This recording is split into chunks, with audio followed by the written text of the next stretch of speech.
ešte budú ďalší prichádzať.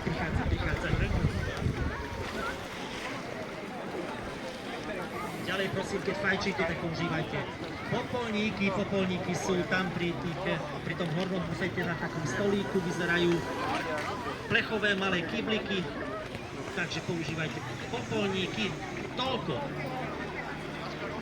Výchovná poznámka z mojej strany. Ja som tu taký vychovávateľ v tábore, že? A prajem vám pekne.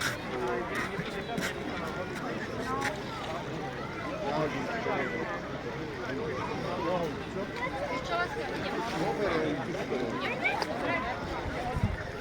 No, najprv musíte vidieť.